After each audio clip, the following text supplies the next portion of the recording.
Clase de familias lógicas de introducción a los sistemas lógicos y digitales.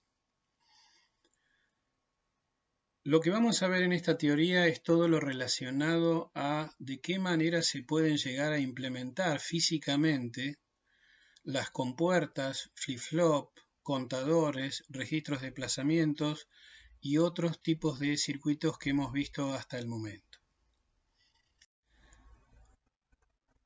Una pregunta que nos deberíamos hacer es ¿qué es lo que se requiere de una determinada familia lógica? Es decir, la familia lógica es en sí una tecnología que permite poder implementar circuitos lógicos digitales de tal manera de que uno sea capaz de poder plasmar la información binaria que generalmente tenemos de ceros y unos en algún tipo de magnitud física, como por ejemplo puede ser tensión, corriente eléctrica, o puede ser, por ejemplo, un estado óptico o un estado magnético, o un estado a través de algún sistema neumático, etc. Una de las aplicaciones más importantes de la electrónica hoy en día está relacionado con Internet. Internet básicamente es una red que nos permite comunicarnos entre sí, no solamente entre seres humanos, sino también entre diferentes tipos de equipamiento, como por ejemplo computadoras. Por lo tanto, el tráfico es bastante variado, generalmente es video, datos o voz. Y en esta diapositiva tenemos el grado de penetración que hay de Internet por región, donde por ejemplo en la parte que a nosotros nos corresponde, que es de Sudamérica, todavía digamos estamos en un 72%, pero esto va creciendo día a día. Una de las aplicaciones, por ejemplo, más utilizadas son las de las redes de telecomunicaciones inalámbricas, como por ejemplo comunicación a través de celulares, y ahí es donde en principio se apunta a que en ese tipo particular de aplicación y en muchas otras más, la necesidad de las tecnologías tienen que brindar cada vez mayor velocidad, portabilidad, menor consumo y mayor densidad de integración en el diseño de los chips. Es decir, que yo tengo que tener una arquitectura, una tecnología capaz de que cada vez se pueda transmitir información y procesar información dentro del dispositivo cada vez más rápido, que consuma lo menos posible y que ese equipo pueda ser, por ejemplo, transportado de un lugar a otro, lo cual de alguna manera también está relacionado con el tema de consumo, para que pueda lograr tener una mayor autonomía en el funcionamiento de ese dispositivo. Y también la palabra densidad de integración, es decir, lo que estamos diciendo con este concepto es que en principio todos los circuitos que se van a implementar en el dominio electrónico, fundamentalmente, aunque también existe la posibilidad de tener otros tipos de tecnología, pero en el dominio electrónico propiamente dicho, uno tiene que construir circuitos en base a transistores, ya sean bipolares o de efectos de campo. Y la mayor velocidad, la mayor portabilidad, el menor consumo, de alguna manera, de hacer dispositivos complejos, requiere de que yo pueda poner en una unidad de área de un chip la mayor cantidad posible de transistores. Con eso yo lo que puedo es mejorar la performance. Y eso es un poco lo que nosotros ahora vamos a ver. Diferentes tipos de tecnologías que nos puedan permitir implementar, como habíamos dicho, esos ceros y unos en magnitudes físicas que puedan ser manejables. En esta diapositiva vemos una gráfica donde se ven la cantidad de transistores por chip en función de el tiempo para dos aplicaciones, para diseño de microprocesadores por un lado y de memorias RAM dinámicas por el otro. Hoy en día los microprocesadores que utilizan, por ejemplo, las computadoras de escritorio, las laptops y los celulares, utilizan microprocesadores. El microprocesador necesita sí o sí tener memoria, memoria de programa y memoria de datos, y generalmente esas memorias son del tipo RAM, es decir, memorias volátiles y del tipo dinámico. Como se ve en el gráfico, a medida que van pasando los años, el número de transistores por chip que se pueden llegar a conseguir va incrementándose a una tasa más o menos descrita por la ley de Moore, que dice que cada año se duplica la cantidad de transistores que pueden llegar a meterse dentro de un chip.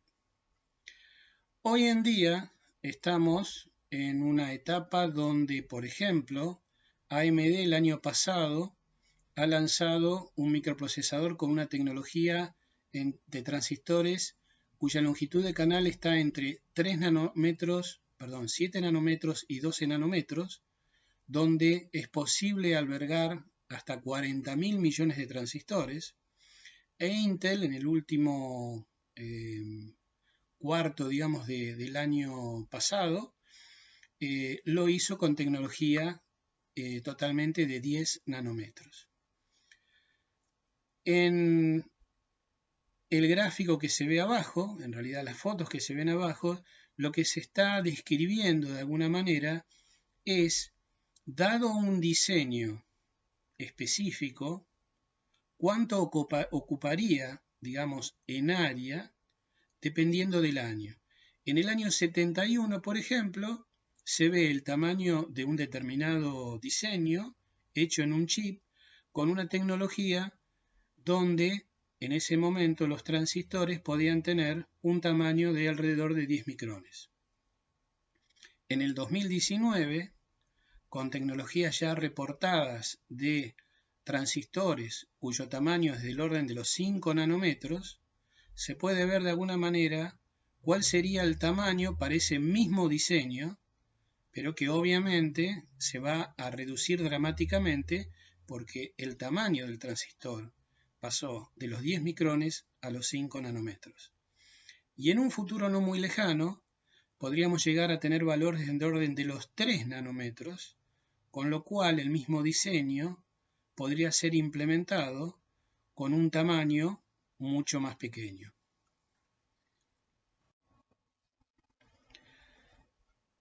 Bien, ¿cuáles son las familias lógicas que tenemos disponibles en la actualidad? Si bien existen tecnologías variadas, nos vamos a centrar básicamente en todo lo relacionado con lo electrónico. Y en lo que tiene que ver con lo electrónico, estamos hablando de tecnologías que están basadas en transistores bipolares o en transistores de efecto de campo, o una combinación entre transistores bipolares y de efectos de campo. Existen otras tecnologías electrónicas, pero que básicamente la diferencia es en el tipo de sustrato base que se utiliza para la implementación de los transistores. Es decir, acá en lo que se habla de bipolar, que dice lógica TTL y lógica SL, y MOS, lógica CMOS, y la bipolar y de efecto de campo, que es la lógica BiCMOS, el elemento principal de trabajo es el silicio. El silicio es un componente que es muy fácil de conseguir y por lo tanto abarata mucho la fabricación de circuitos integrados respecto de otros componentes que por ejemplo pueden ser semiconductores como arseniuro de galio, arseniuro de galio de indio, etc., que tienen mejor performance en cuanto a velocidad, por ejemplo, que el silicio, pero son mucho más caros, digamos, son no tan fácil de conseguir y por lo tanto eso aumenta el precio. Y una cuestión importante en la tecnología es no solamente encontrar los componentes que mejor puedan darme una buena performance en el diseño, sino que también es muy importante saber cuál es el costo de utilizar esos componentes. Por eso hoy en día lo que lidera básicamente es el silicio respecto de otros componentes para la construcción de los circuitos integrados. Nosotros nos vamos a avanzar en lógica TTL, que es la lógica transistor-transistor, que si bien ya es obsoleta, la vamos a analizar debido a que todo comenzó con la lógica TTL y hay ciertas características de TTL que hay que comentar para pasar después a la lógica CMOS. Otra lógica bipolar que todavía sigue vigente hoy en día es la lógica SL o lógica de acoplamiento por emisor. En las de MOS, con transistores de efecto de campo, tenemos la lógica CMOS fundamentalmente y otro tipo de lógica que está basada en la CMOS, pero que tiene una estructura interna un poco diferente, que generalmente se la utiliza para comunicación serial, como puede ser el EVDS, que significa señalización diferencial de baja tensión. Pero básicamente la estructura está formada por transistores de efecto de campo. Y existen una combinación entre transistores de efecto de campo y bipolar, o sea, tratar de tener lo mejor de ambos mundos, donde aparece la lógica BiCMOS, y en particular dentro de la lógica BiCMOS tenemos también CML, que es una lógica en modo de corriente, que se utiliza también para algunas aplicaciones de comunicaciones seriales, como el LVDS respecto del CMOS. Bien, si yo quisiera proyectar una nueva familia lógica, lo que tendría que hacer es una lista de deseos, es decir, ¿qué es lo que yo pretendo idealmente cuando quiero elaborar una tecnología que sea capaz de poder implementar ceros y unos en una magnitud física real?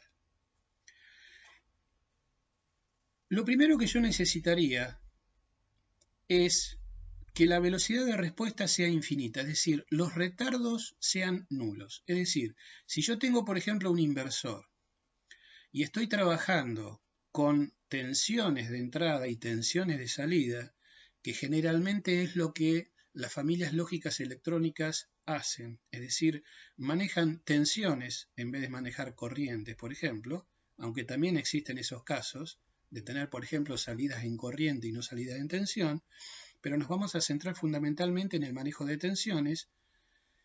Yo tendría que, si asocio a la entrada dos niveles de tensión, uno que represente el cero lógico y el otro que represente el uno lógico, como se ve acá en la gráfica, y generalmente uno tendería a decir, si este circuito está de alguna manera alimentado con una tensión de alimentación, por ejemplo, que llame BCC, los niveles de A serían 0 volt o BCC para el 0 lógico y el 1 lógico respectivamente. Y la salida de B también. Entonces, la salida de este inversor ideal sería tal que B estaría en 1 cuando A esté en 0 y viceversa, y en el momento de que A cambia al otro estado lógico, B lo haga en el mismo tiempo. Y no solamente en el mismo instante, sino que la transición entre estar en un nivel lógico al otro se haga en tiempo cero. Bueno, eso sería lo ideal. La otra cuestión sería, yo no quiero que mi componente consuma energía. Entonces, obviamente yo podría con una batería tener un tiempo ilimitado de uso de ese componente, y de alguna manera también, si no consume energía, no va a calentar. Entonces no tendría que tener problemas de disipación de potencia. O sea, lo que quiero, de alguna manera, es que si yo conecto un miliamperímetro entre la pata de alimentación del integrado y el componente en sí, no tendría que marcar corriente, o sea que la corriente tendría que ser igual a 0. Por más que B tenga que entregar algún tipo de información a otro dispositivo, yo quisiera que ese dispositivo no consumiera. Y es más, que la entrada de A, lo que conecte yo a tampoco de alguna manera le pida corriente a este dispositivo por A, ni tampoco que este dispositivo entregue a otro con alguna. Eso sería lo ideal. La otra cuestión importante es lo que se denomina inmunidad al ruido, que en la lista de deseos, el caso ideal sería que la inmunidad al ruido fuera del 50% de la tensión de alimentación. ¿Y por qué el 50 es lo ideal? Bien, lo que tenemos acá en este gráfico es la función de transferencia de la tensión de salida B respecto de la tensión de entrada A. Entonces vemos que lo que sería equiprobable, si es equiprobable que por A entre un 0 o un 1, lo que me convendría que el momento, o mejor dicho, el valor de tensión para el cual se haga la transición de 0 a 1 y viceversa, sea en la mitad de la tensión de alimentación. Es decir, que cuando la tensión de entrada de A esté entre 0 y BCC sobre 2, ¿sí? B sub B sea un 1 lógico, y si la tensión de entrada está entre BCC sobre 2 y BCC, la tensión a la salida en B sea 0 volt, o sea 0 lógico. La idea de hablar de inmunidad al ruido es que si por alguna causa en la línea de A me entra un ruido, la mejor condición sería que si el ruido varía, como se ve acá en rojo, si la señal de A estuviera fluctuando entre 0 y BCC sobre 2, no habría problema y la compuerta lo interpretaría bien como un 0 lógico. Lo mismo si la tensión de entrada estuviera variando entre BCC sobre 2 y BCC, y yo lo que quiero es que entrara un 1 lógico, también de alguna manera el circuito me lo interpretara bien. Eso sería lo más ideal posible. Entonces, por eso se habla del 50% de la tensión de alimentación como una inmunidad al ruido en el caso ideal. En la lista de deseos también yo quisiera que la capacidad de carga de una compuerta sea infinita, es decir, que el Thevenin de la salida del inversor se vea como una fuente de tensión con una resistencia de salida o una impedancia de salida 0. Entonces, por más que yo ponga una carga ZL y esta sea muy chiquita, el generador de tensión va a hacer que B siga ofreciendo el mismo valor de tensión, o sea, la salida sigue siendo o 0 o BCC. Y desde el punto de vista del análisis de entrada, que la impedancia de entrada de A sea infinita, es decir, que si yo cargo a A con la salida de otra compuerta, ¿sí? Esta salida de una compuerta que se puede ver como una tensión VG no se vea cargada por este inversor. Por lo tanto, tendría que ver, desde este punto para adentro, una impedancia infinita. Eso también es lo que yo quisiera de una familia lógica. Entonces, todo este tipo de cosas son las que de alguna manera se tienen en cuenta cuando aparecen las familias lógicas ya reales, como son las de TTL, SL y CMOS, y algunas, obviamente todas estas son ideales, y algunas de ellas, por ejemplo, se pueden lograr con bastante aproximación a lo ideal y otras no. Haciendo muy rápidamente una historia de lo que son lo que es la evolución de familias lógicas, nos encontramos, por ejemplo, con una primera lógica que era la lógica de diodo, es decir, el transistor todavía no se había fabricado.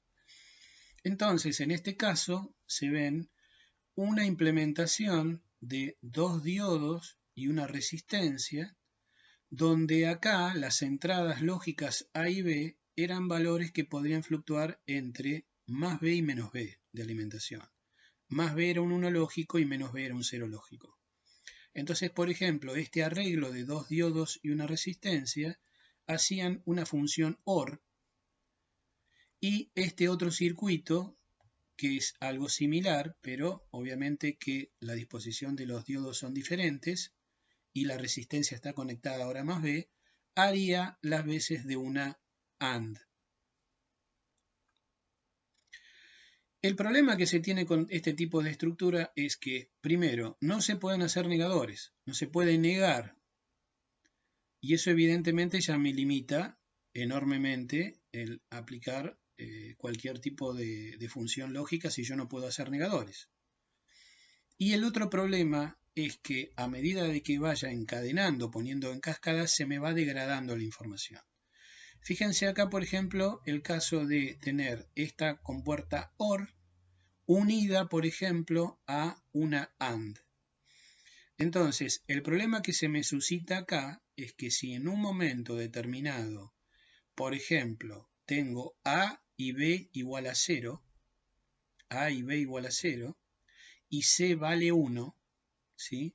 Lo que pasaría es que si A y B valen 0, los diodos no conducirían, por lo tanto, este potencial que está acá, ¿sí?, no estaría afectado por la señal de A o de B, entonces es como si estos dos diodos no existieran, entonces me quedaría el circuito, y si C vale 1, se me anula, porque está en inversa este diodo que está acá, me quedaría un divisor entre esta resistencia, este diodo que sí estaría en directa, y supongo que vale 0 la caída de tensión, y después otra resistencia conectada a menos B. Entonces en ese caso, ¿qué es lo que tendría? Que la salida de este circuito S sería igual a 0 volt si las dos resistencias son iguales. Y eso no es ni uno lógico ni un 0 lógico. Entonces este tipo de estructura evidentemente no servía. Siguiendo con esta línea, un poco la idea es decir, bueno, necesitamos dos cosas. Primero, que no pase esto de recién, y la otra es poder lograr una negación. Ahí es cuando se inventa el factor y se tiene la posibilidad de, por ejemplo, hacer esta compuerta que era una OR entre A y B, y negándolo a través de un transistor, que es por acoplamiento por emisor, es decir, con emisor, digamos, bueno, en este caso no A más A, sino A menos B, uno podría, aplicándole tensión a la base emisor, lograr que la salida, en este caso sería el del colector, se fuera, si esto fuera ideal, esto sería una caída de tensión colector emisor igual a 0, A menos B. Entonces ahora sí podría implementar una función lógica que sea con negación. El problema que tiene esta estructura, si bien ya puedo hacer, por ejemplo, una OR, puedo hacer un negador y puedo hacer una AND, porque tendría que poner acá entonces el circuito de la AND con los dos diodos apuntando para la izquierda y la resistencia conectada más B, entonces tendría la NAND si pusiera el transistor. El problema es básicamente que si yo hago una cascada de etapas de este tipo, la señal de salida se me empieza a degradar.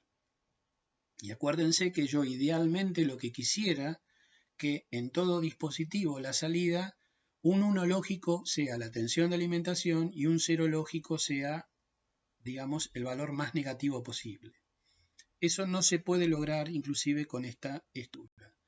Entonces, el próximo paso es lo que se denomina la lógica transistor-transistor. La lógica transistor-transistor está construida básicamente en transistores bipolares tipo NPN. No hay PNP.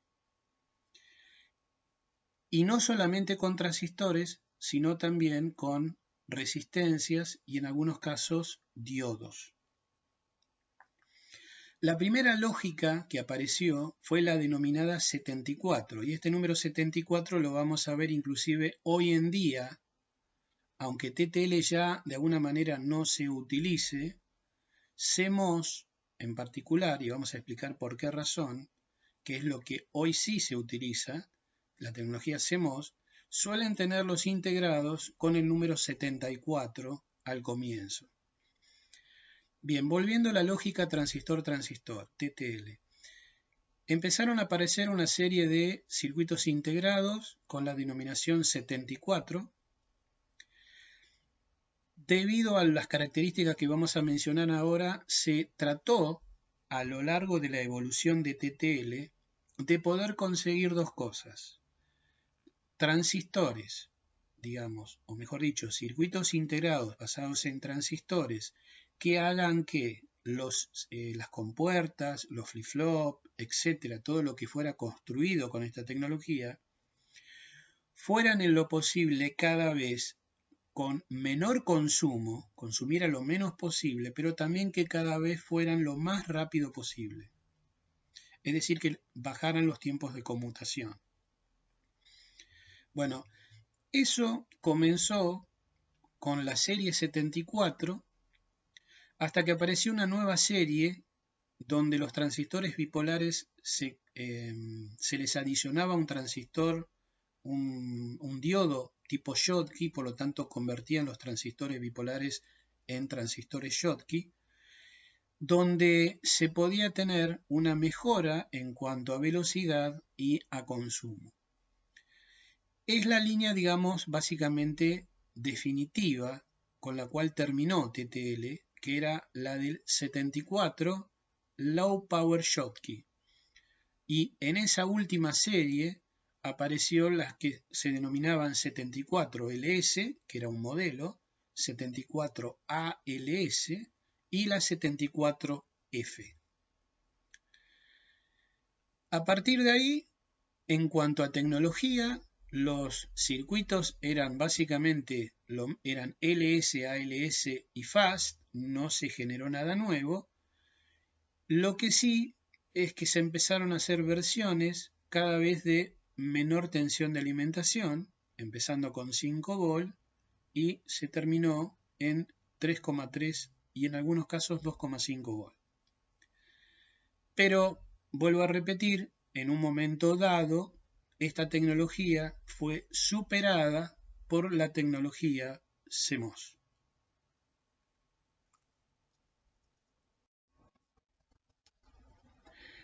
Lo que vemos acá, en esta diapositiva, sería un antecesor de TTL, es decir, esto de alguna manera nos va a explicar un poco cómo es la idea básica de un inversor, por ejemplo, TTL. El circuito, digamos, real, definitivo del 74, XX, va a ser algo un poco más elaborado que esto. Pero la idea acá es que, por ejemplo, este inversor utiliza dos transistores NPN dispuestos de esta manera particular. Lo que se puede ver acá es que la tensión de entrada entra por el emisor de este transistor y la salida de este transistor viene por colector que inyecta portadores a la base de este transistor T3. Entonces, si la inyección de corriente de 3 de la base es lo suficientemente grande, este transistor T3 se va a saturar, por lo tanto la caída de tensión es del orden de algunas centenas de milivolt, por ejemplo 0,2, 0,3 volt, ¿sí? Y conduciría, y la limitación de la corriente estaría dada por esta resistencia de carga RC. Eso, la idea sería que tiene que lograrse con una tensión VI igual a VCC, que VCC en este caso es 5 volt. Es importante aclarar que TTL, todavía no vimos el circuito, un inversor ya básico de TTL, trabaja siempre en 5 volt y es tensión positiva. Es decir, la alimentación positiva son 5 volt y la negativa sería 0 volt o masa. Entonces en TTL generalmente se habla de VCC y ground como masa, que es 0. 0 de tensión, 0 volt. Bien, la idea entonces es que esto tiene que funcionar tal que si yo acá en VI pongo 5 volt, ¿sí? En ese caso, el transistor T1, este de acá, trabaja en modo inverso, es decir, el emisor trabaja como colector y el colector trabaja como emisor. Por lo tanto, la idea es que si yo pongo esto a 5 volt, me va a generar una corriente IB3 por acá, lo suficientemente importante como para que haga que se sature T3 y por lo tanto B0 idealmente tiene que caer a 0 volt. Entonces meto 5 volt en Bin y obtengo casi 0 volt en la salida. Entonces me está funcionando en parte como lo que yo quiero, un inversor. Lo que tendría que lograr es que entonces después, si BI lo pongo a 0 a masa, ¿sí? Tendría que lograr que T3 se corte, o sea que B0 se conecte a los 5 volt. Bueno, eso es lo que pasa. Si la tensión de entrada es igual a un nivel bajo, por ejemplo 0 volt, lo que sucedería acá es que este transistor entra en directa, ¿sí? Porque el emisor se pone a masa y va a circular una corriente por acá y va a hacer que este transistor T1 se sature y le va a quitar corriente, o sea, no voy a tener la suficiente corriente para que T3 entre en conducción siquiera. Por lo tanto, B0 está conectado a través de la resistencia 5 volt. Entonces, esto está funcionando, en principio, como un inversor. Y la otra cuestión es, ¿por qué estoy poniendo acá este transistor de esta manera? Es decir, la intención un poco, como yo había mencionado en diapositivas anteriores, que yo quisiera que la entrada de una compuerta consuma lo menos posible, idealmente presentar una impedancia infinita a la entrada. Yo lo que hago con esta disposición es que cuando, por ejemplo, B sub I está en alto, ¿sí? Que dije que era esta condición, la corriente, ¿sí? La corriente de alguna manera, I sub I, ¿sí? O sea, que es la corriente que realmente le voy a pedir a la compuerta que esté antes que este inversor, ¿sí? Esta corriente I sub I, junto con esta corriente que va por la base, es la que define el valor de IB3, que me va a saturar a T3. Entonces, ¿qué es lo que yo pretendería? Yo pretendería que esta corriente I0 sea I sub I sea 0 en lo posible. Que toda la corriente venga por acá. Entonces no me pida nada una compuerta que esté acá respecto de este inversor. Y es justamente lo que se hace. Se logra que la ganancia, digamos, de este transistor sea tal que casi toda la corriente que requiere T3 va a venir por la base, ¿sí? Y muy poco por acá. Entonces, esta es la corriente de alguna manera que yo le estaría pidiendo a otra compuerta que estuviera acá, antes que el inversor. Bueno, por eso es este diseño. Bien, ¿cómo es en realidad un inversor 74? Por ejemplo, 7404, que sería la denominación.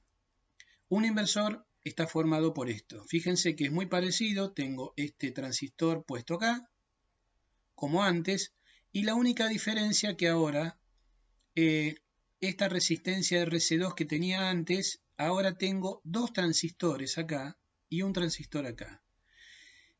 Esto es un arreglo que se llama totem pole porque es como que tengo un tótem, si estoy poniendo algo arriba del otro. Acá tengo un transistor T3 y acá tengo otro transistor que se llama T2.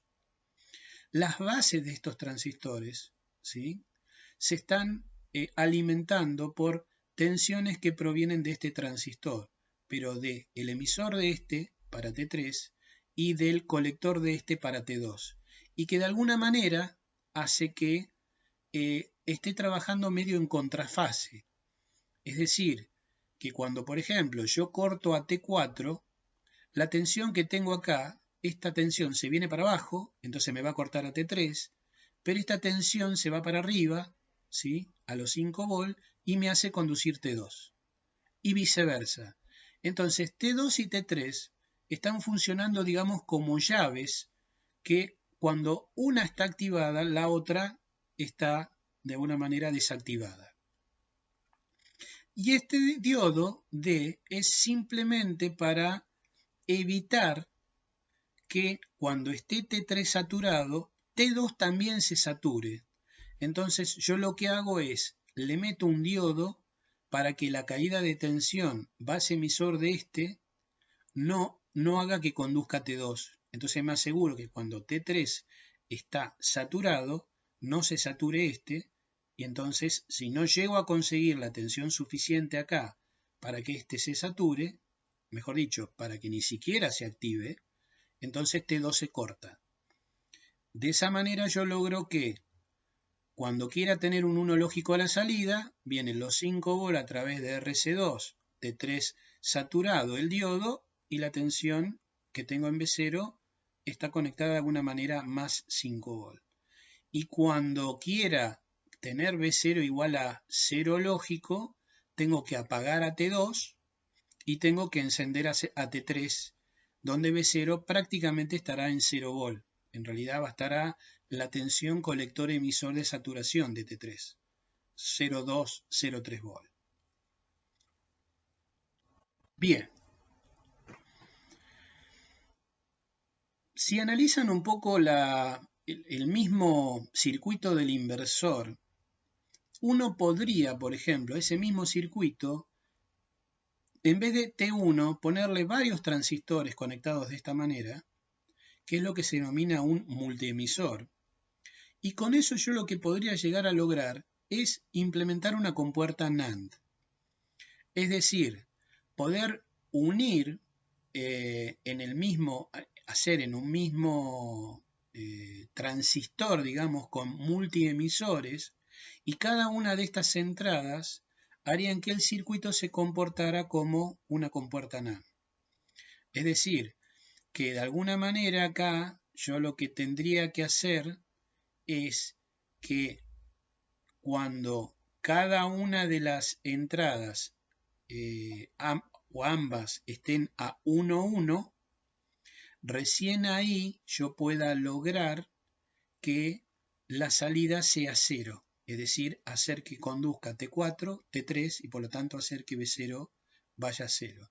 Cualquiera de las dos que no esté a ese nivel 1,1, o sea que tenga un 0, directamente me va a cortar T4, me corta T3 y T2 va a conducir.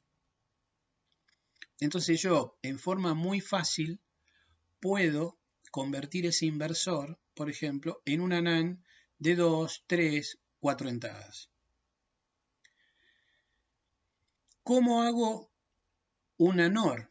Bueno, la NOR es hacer como una especie de par diferencial, es decir, acá lo que podría hacer, en realidad no es un par diferencial, sino que es como un circuito donde tengo dos transistores en paralelo, es decir, estaría duplicando, ¿sí?, el transistor que yo llamaba como T4 y T1, acá se convertiría en un T1 y T5, y después otro que sería el T4, T6.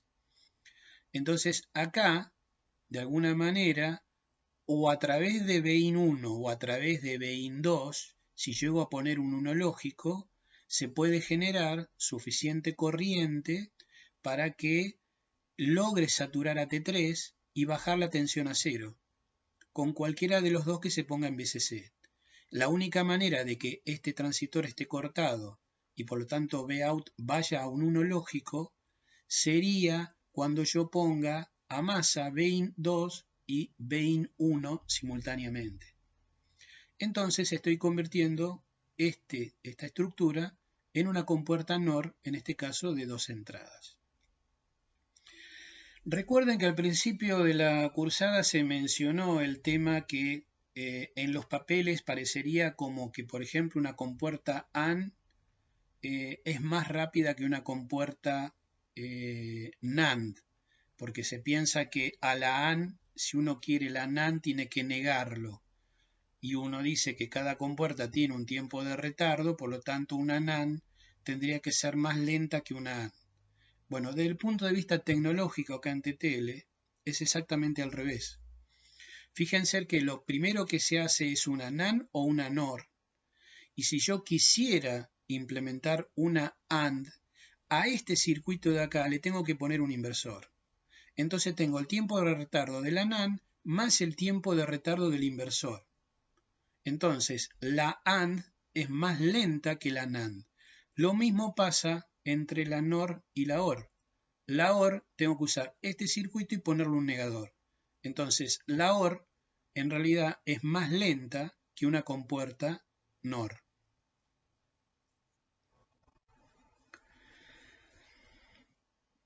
Bien, una cuestión que es importante de tener en cuenta es que las salidas de las compuertas que hemos visto hasta ahora, entonces, cómo hacer un inversor, una OR, NOR, AND y NAND, no me permiten unir salidas entre sí. Si yo hago eso, algo se va a quemar. En este caso, por ejemplo, se ve como la salida de una compuerta determinada se quiere conectar a la salida de otra compuerta, ¿sí?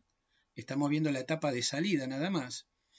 Y el problema es que si en algún momento se pretendiera, por ejemplo, con esta salida poner un cero lógico y con esta poner un 1 lógico, al querer poner con esta un 1 lógico, yo quería cortar este transistor de abajo. Y en esta etapa de acá quisiera hacer al revés, es decir, cortar el transistor este de acá y hacer que conduzca este de acá. Bueno, el problema es que constructivamente esto haría que acá circulara una corriente que sería lo suficientemente elevada como para quemar este transistor. Entonces, no se puede realizar esta conexión en paralelo entre salidas cuando las salidas son normales. ¿Por qué digo esto? Porque existen compuertas que tienen salidas que se llaman open collector. Es decir, esas salidas sí, si hay una compuerta que es del tipo open collector, me está diciendo que su salida sí se puede conectar a otras que también sean open collector. Entonces, esto sería un ejemplo donde, por ejemplo, tengo dos compuertas NAND que son del tipo open collector y se pueden unir entre sí y hay que conectarle una resistencia externa a la tensión BCC. ¿Por qué una resistencia externa? Porque la diferencia que hay entre una salida open collector y una normal es que solamente está el transistor T2 y no hay nada conectado a BCC. Hay que meterle una resistencia externa. Entonces, en este caso, por ejemplo, se tiene las dos compuertas, ¿sí? Donde acá están los transistores estos T2 y se unen y después se le pone una resistencia que se llama resistencia de pull-up, tirar para arriba, que es externa. Entonces, en este caso sí, podría ser la unión de dos salidas que me van a generar una función AND entre las dos.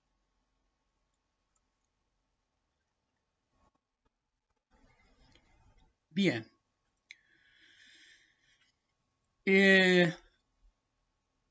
Algo importante de analizar es el tema de cómo es la función de transferencia de un inversor o de una NOR o de una NAND, donde generalmente se tiene que cuando las entradas están en alto, por ejemplo, las salidas se ponen en bajo. Bueno. Vamos a analizar el caso de un inversor, pero esto se puede después extrapolar, digamos, a cualquier tipo de función lógica, de ya sea de una AND, una NAND, una OR o una NOR. Habíamos visto que idealmente, si uno, por ejemplo, tuviera en el inversor la tensión de salida y la tensión de entrada, la tensión de entrada puede ir de 0 a 5 volt y la de salida puede ir de 0 a 5 volt. Pero yo lo que quisiera en realidad es que la tensión de salida me dé un 1 lógico 5 volt y para un 0 lógico me dé 0 volt. Bueno, eso lamentablemente no se puede conseguir. Esto que se ve acá sería la función de transferencia idealizada, pero no muy lejos de la realidad, de lo que es un inversor. Fíjense que yo acá hubiera esperado que esto fuera 5 volt y a los 2,5 volt cayera abruptamente y después siguiera como 0 volt hasta los 5 volt.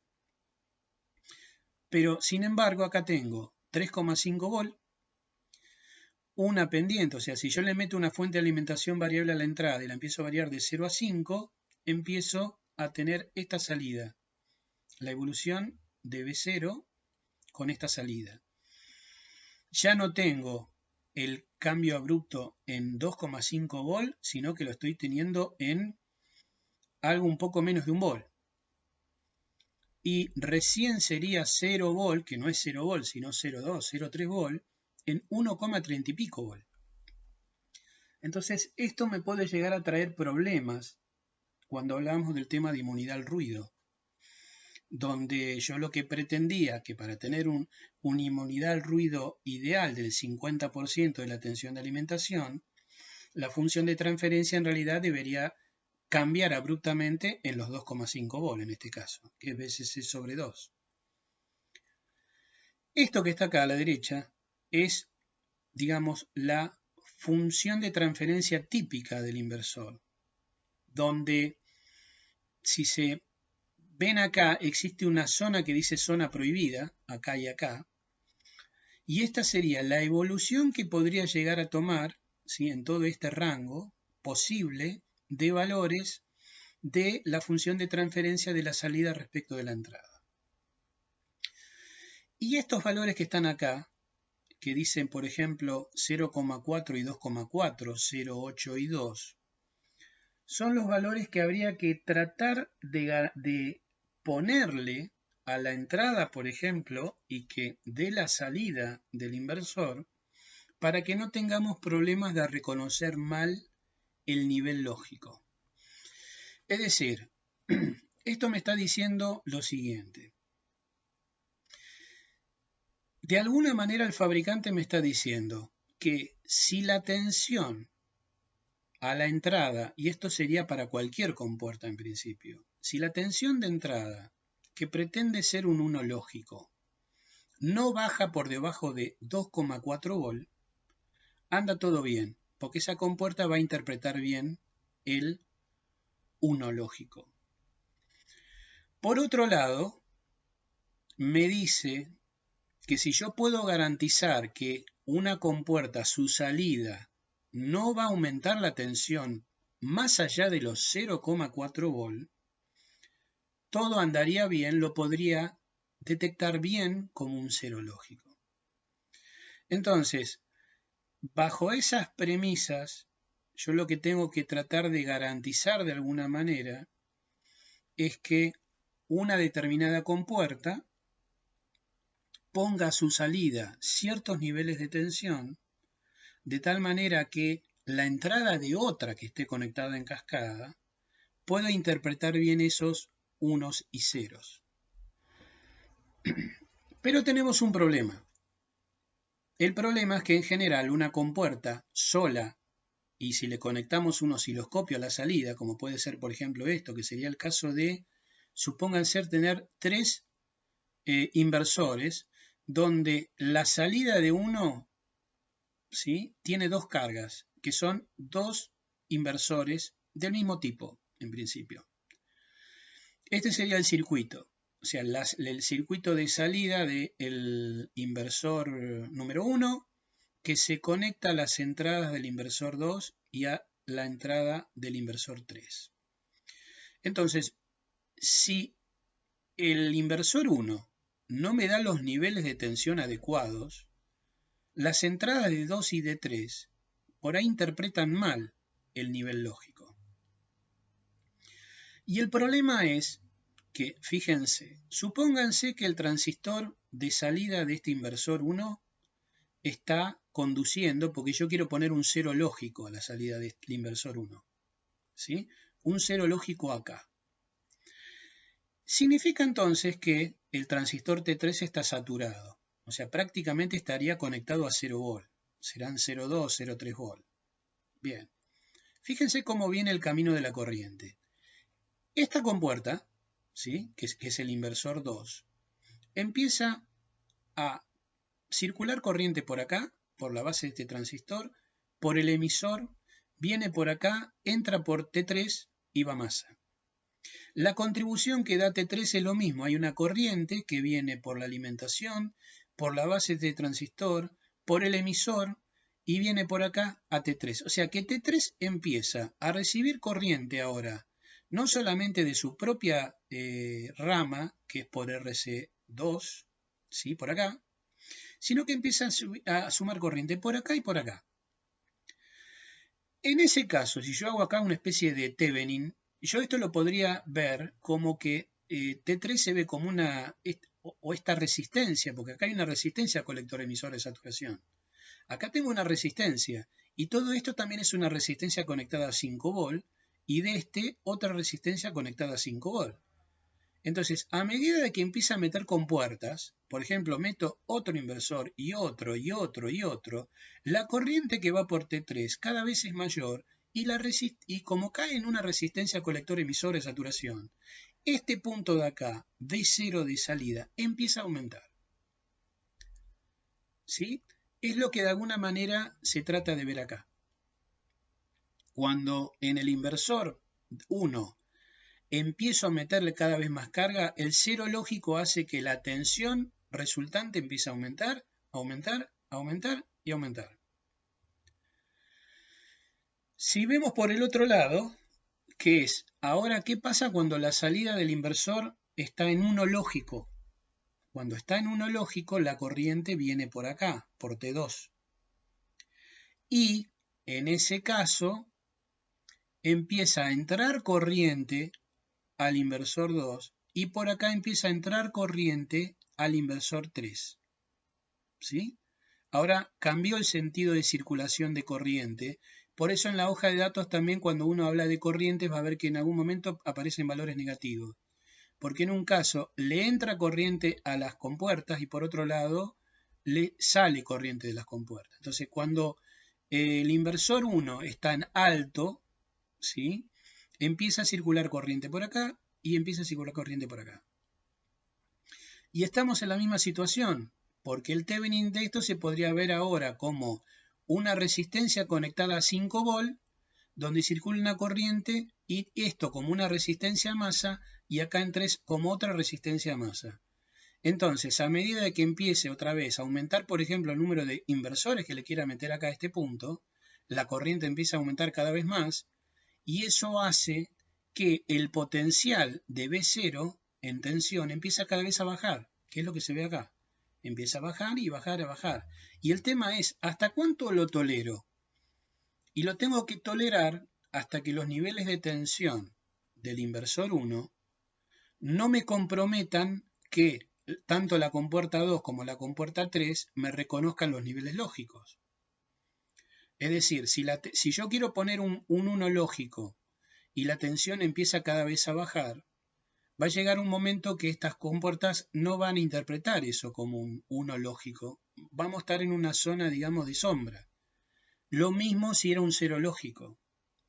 Entonces, por eso están los valores que hablábamos de 0,8, 2,4 y de 0,4 y 0,8 y 2,4 y 2 volt.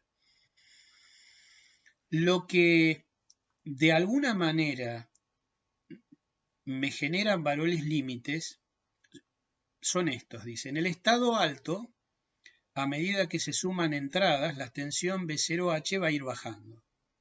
Y lo contrario pasa si estamos en el estado alto en la salida del inversor 1. Bajo ningún concepto deberán llegar a los valores límites. Es decir, en alto, V01 no puede bajar por debajo de 2,4 volt. Y V0 bajo, ¿sí? V01 bajo, el nivel en estado bajo, no puede superar los 0,8. porque si no, las compuertas 2 y 3 van a malinterpretar los niveles lógicos. Entonces, en resumen, existe, ¿cómo analizo esto? Tengo que ir a la hoja de datos del fabricante, en realidad, y ver cuáles son los máximos valores de salida permitidos, ¿sí? De, por ejemplo, este inversor, el inversor 1, en el valor alto y en el valor bajo, para que no me pase de estos valores de 2,4 y 0,8. Eso me lo da el fabricante. Entonces con eso lo que logro es que la compuerta 2 y la compuerta 3 van a ver bien esos niveles lógicos, o sea, va a recibir tensiones o un rango de tensiones en los cuales van a poder interpretar bien el 0 lógico y el 1 lógico. Aproximadamente, está todo diseñado para que una dada compuerta, en este caso les hice el ejemplo de poner 3 inversores, ¿sí? Para que sea más simple, pero acá podría ser un inversor y acá una AND y acá una OR, lo que fuera. Esto es genérico. En general, está todo preparado para que una compuerta pueda admitir más o menos 10 compuertas que se le conecten a su salida. Eso sería de alguna manera un poco el estándar. Para tener idea de magnitudes de corriente, aunque esto cambia de familia lógica a familia lógica, van a ver por ahí lo que se llama unidades lógicas de carga, que serían algo normalizado, pero que no significa que ustedes agarren un integrado y tengan esos valores. Para que tengan una idea de lo que maneja TTL, la TTL, digamos, tradicional, por ejemplo, acá estamos hablando de inversor y sería el 7404. Un inversor, por ejemplo, como este, cuando se lo conecta a nivel alto, va a circular por él 40 microamperes. Y si la entrada de este inversor, por ejemplo, se lo conecta a un 0 lógico, va a circular internamente 1,6 miliamperes. Esos son los valores de corriente. Y de alguna manera también normalizado, pero vuelvo a repetir que eso depende de el integrado y uno tiene que ir en realidad a la hoja de datos a ver cuál es el valor real, pero esto es algo normalizado, medio genérico. La idea es tratar, por ejemplo, que cualquier compuerta a su salida, en este caso un ejemplo hay un inversor, si puede manejar 10 compuertas, en el estado alto debería poder brindar 400 microamperes, o sea 10 veces 40, y en el estado bajo debería ser capaz de proveer hasta 16 miliamperes. Y acuérdense, siempre para que los niveles lógicos no cambien demasiado y todo lo que esté conectado a su salida pueda ser bien interpretado como nivel lógico.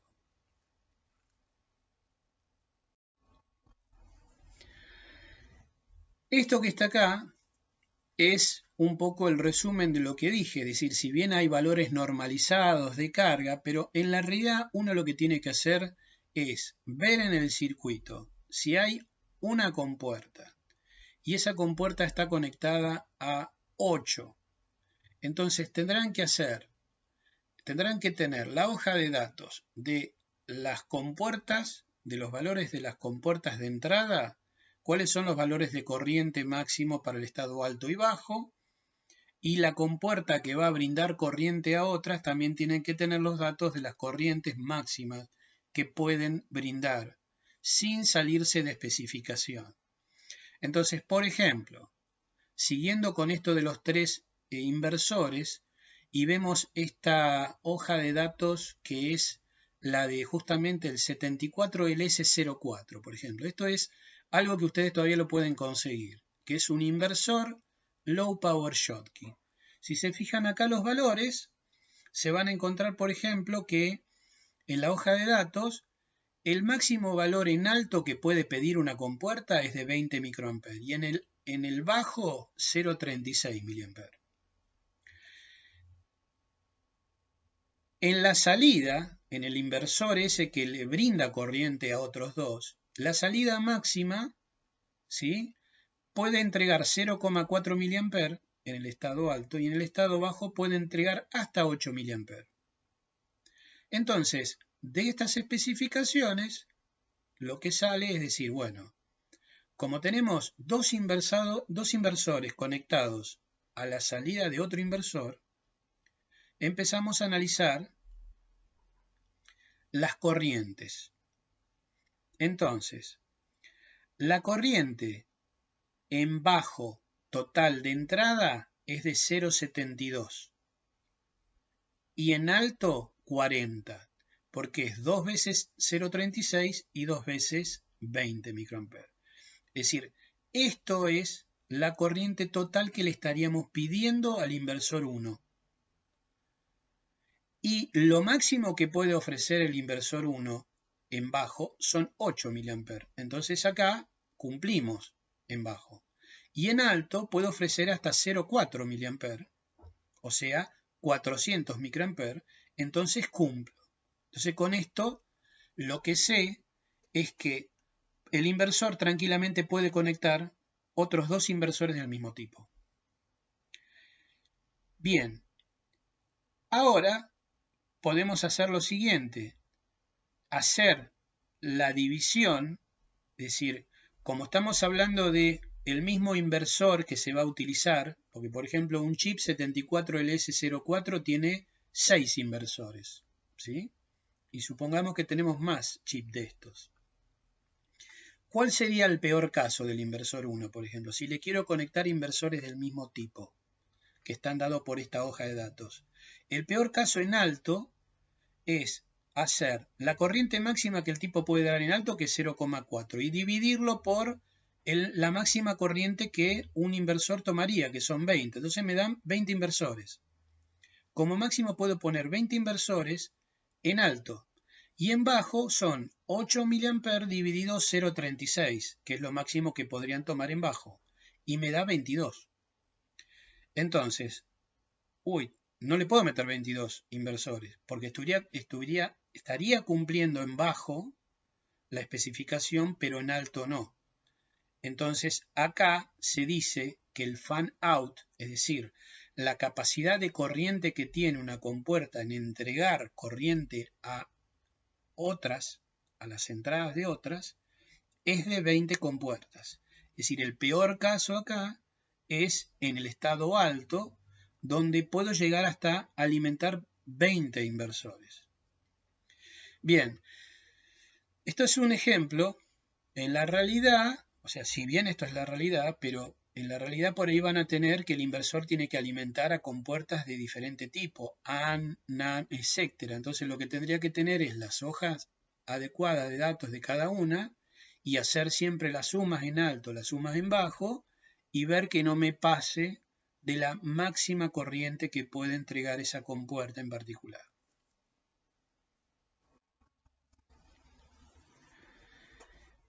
Bien, a todo esto, si de esa función de transferencia que habíamos visto del inversor, esto lo llevaríamos, por ejemplo, a analizar una compuerta cualquiera 1 que quiere conectarse a la entrada de otra compuerta número 2, los valores que yo tengo que garantizar en la salida de la compuerta 1, dije que la tensión del 1 lógico que tiene que entregar 1 no puede bajar de 2,4 volts. Eso es lo que me pide el fabricante. Y si la compuerta 1 quiere poner un 0 lógico, ese valor no puede superar los 0,4 volts. ¿Qué pasa con la compuerta 2? La compuerta 2 me va a aceptar bien un 1 lógico hasta los 2 volts. O sea, si yo le meto 5 volts, que puedo hacerlo, porque le puedo conectar un cable directamente a 5 volts, pero no voy a poder obtener 5 volts nunca de la salida de una compuerta TTL, porque nunca me la va a dar, ni en vacío si quiero. En vacío por ahí me puede llegar a dar 3, y pico, pero no 5. Entonces, esta compuerta 2 me va a entender bien un 1 lógico, mientras la tensión de entrada no baje en alto de los 2 volts. Y en bajo la tensión no supere los 0,8. Es decir, que entre 0 y 0,8 la cosa anda bien. Así todo, fíjense que me está quedando un resto, porque si el límite de esto es 2,4, que es lo que no puede bajar de 1, y en el 2 no puede bajar tampoco de 2, me queda lo que se llama el margen de ruido. Es decir, se podría llegar a montar sobre esta salida de 2,4 un ruido que me perjudica para abajo, no para arriba, y este margen de ruido es 2,4 menos 2, que da 0,4, o sea, son 400 milivolts. Lo mismo pasa en bajo. Por más que la tensión no suba del 0,4 en la 1, y este admite hasta 0,8, tengo un margen todavía en que podría llegar a meterse un ruido acá, que es del orden de también 0,8 menos 0,4 igual a 400 microvolt. Entonces se dice que la inmunidad al ruido que tiene TTL generalmente es del orden de 400 milivolt para una tensión de alimentación de 5 volt. Y vuelvo a repetir, TTL siempre se maneja, en principio, la serie original, con una tensión de alimentación de 5 volt más menos el 5%.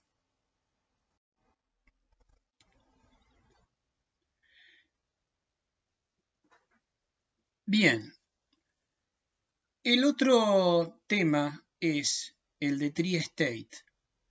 Tri-state es una salida particular que tiene la lógica TTL, donde la salida se puede poner no solamente en 0, sino en 1, como habíamos visto, pero además tengo la posibilidad de ponerlo en estado de alta impedancia. Entonces, en ese caso, lo que yo tendría que hacer es cortar simultáneamente T2 y T3. Y si logro eso, yo tendría que B0 sería un cable que estuviera al aire, o sea, no tiene ni conexión con 5 volt ni conexión a través de masa. Y eso se podría hacer, por ejemplo, con este circuito, donde se ve que con la ayuda de este diodo y un inversor, es posible a través de esta patita de habilitación lograr que en funcionamiento normal, ¿sí?, este diodo no conduzca, pero si el diodo llega a conducir, me tira abajo esta pata y acá me pondría un nivel de tensión en este multiemisor tal que me corten entre la acción de D2 y de esta patita a T2 y T3 simultáneamente. Y con eso tendría una salida de tri-state.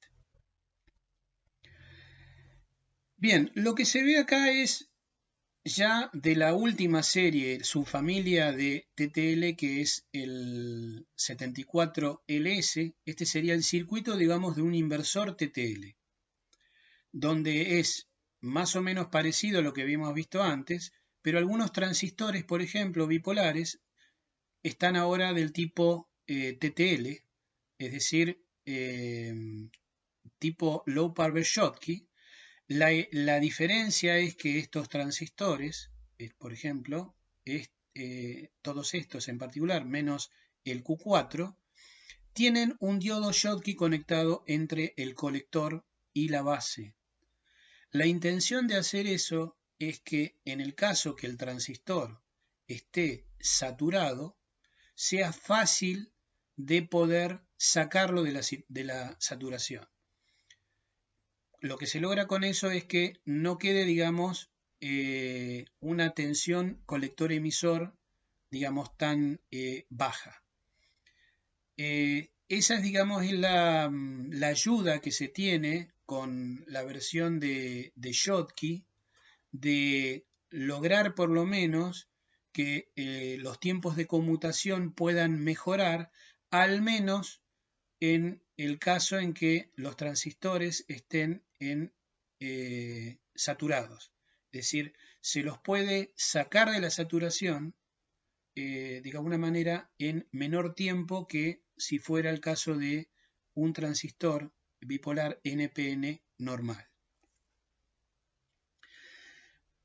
Dicho sea de paso, en la tecnología TTL, todos los transistores trabajan en corte y en saturación. En ningún momento los transistores están trabajando en zona activa.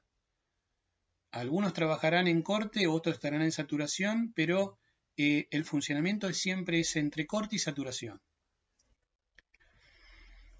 Bien, la familia TTL, en este caso la familia de la 74LS, como vemos acá en la hoja de datos, suelen tener valores de corriente de entrada, por ejemplo, de 20 microamperes en estado alto, menos 400 miliamperes en el estado bajo. Acuérdese que se invierte el signo porque la corriente cambia de sentido. Y el problema que suele tener TTL es el alto consumo, entre comillas. Por ejemplo, una compuerta generalmente suele tener 2 miliwatts de consumo sin que esté metiéndole señal a alguna de las patas. Y los tiempos de retardo suelen ser del orden de los 10 nanosegundos. Ahora, obviamente eso va a depender del tipo de compuerta. Y asociado al tema este de los tiempos de retardo, por ejemplo, normalmente un flip-flop TTL, por ejemplo el 74LS74, suele tener frecuencias máximas de trabajo del orden de 33 MHz y la frecuencia máxima de trabajo de un contador suele estar del orden de 40 MHz.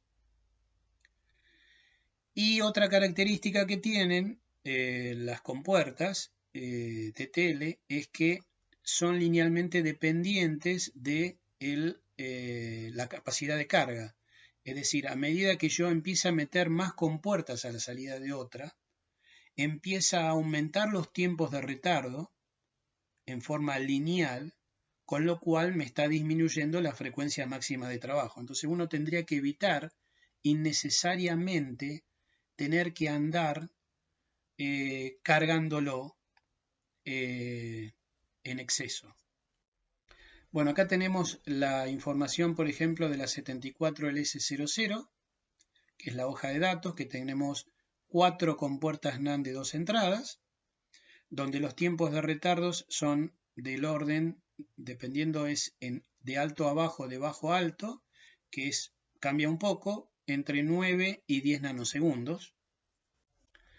Esto sería el caso de un flip-flop tipo D, 74LS74, donde la frecuencia máxima de trabajo es de 33 MHz y los tiempos de retardo, por ejemplo, de clock a Q, están del orden de 13 y de 25 nanosegundos.